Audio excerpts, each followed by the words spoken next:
2008 წლის კონფლიქტის დროს ბორჯომში გადამწვარი ტყეების აღდგენის პროცესი 5 წლის შემდეგ დაიწყო. ტერიტორიის 16 ჰექტარზე გაწმენდითი სამუშაოების ჩატარება, ხოლო შემდეგ ახალი საფარის განაშენიანება იგეგმება. პროცესის მიმდინარეობას სოფელ დაბასთან დღეს ეროვნული სატყეო სააგენტოს წარმომადგენლები დაესწრნენ. მათი თქმით, ტერიტორიის გასაწმენდად ადგილობრივი მოსახლეობა დაახლოებით 4 დღე მუშაობს. მომდევნო 2 თვის განმავლობაში კი მცენარეთა განაშენიანება დაიწყება. მათივე განმარტებით, აქ იმავე სახეობის მცენარეები დაერგვება, რომლებიც ხანძრამდე ხარობდა.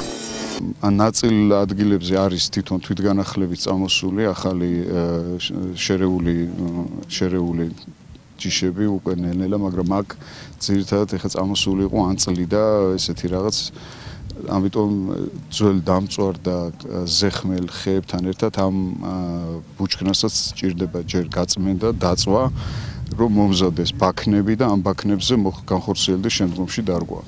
გადამწვარი ტყეების აღდგენის პირველ ეტაპზე 22,000 ინერგის გაშენება იგეგმება. სპეციალისტების განმარტებით, მცენარეთა დარგვის პროცესში გარკვეულ სირთულეებს ქანები ქმნის. გარდა ამისა, მცენარეული საფარის განადგურების გამო დაქანებული ფერდობები ირეცხება და ეროზია წარმოიქმნება. ეროვნული სატყეო სააგენტოს წარმომადგენლების თქმით, დამწვარ ტერიტორიაზე წიწვოვანი და ფოთლოვანი მცენარეები რამდენიმე ეტაპად გაშენდება. საუკეთესო ეფექტის მქონე მეთოდი მთელი ქვეყნის მასშტაბით გავრცელდება. პირველი ზოლი, რომელიც აქ გაკეთება და დაირგვება, 22,000 ძირი ენერგი, ბაქნები მომზადება სპეციალური და იმ ბაქნებზე ორმოები გაკეთება და დაირგვება იქა. შემდეგ მეორე ზოლი იქნება, სადაც ბაქნები გაკეთდება და მოითესება თესლები იმ ბაქნებზე. მესამე ზოლში იქნება ბაქნები გაკეთდება და არც დაირგვება, არც დაითესება და მეოთხე პატარა ზოლი იქნება, სადაც არანაირი ღონისძიება არ ჩატარდება.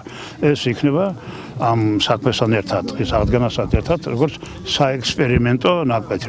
ბორჯომის ტყეებში გადამწვარი საფარის აღდგენის პროცესი გაეროს განვითარების პროგრამის ფარგლებში ხორციელდება და მას ფინეთის მთავრობა აფინანსებს. სოფელ დაბის მოსახლეობა ამბობს, რომ ამ დრომდე დამწვარი ტერიტორიის აღდგენაზე რეაგირება არავის მოუხდენია. მათი თქმით, 2008 წელს ტყეებში გაჩენილმა ხანძარმა ასობით ჰექტარზე მცენარეული საფარი გაანადგურა. 5 წლის შემდეგ მოხდა ამ ტყის აღდგენისთვის კონკრეტული ნაბიჯების გადადგმა.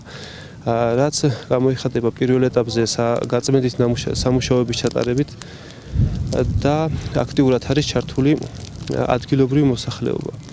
ამ მასშტაბის ხანძარი ჩვენს რაიონში დაახლოებით 100 წელიწადი აღარ ყოფილა და უნდა ნამდვილად ჩართულობა, რომ დროულად მოხდეს განახლება და აღდგენა ტყის.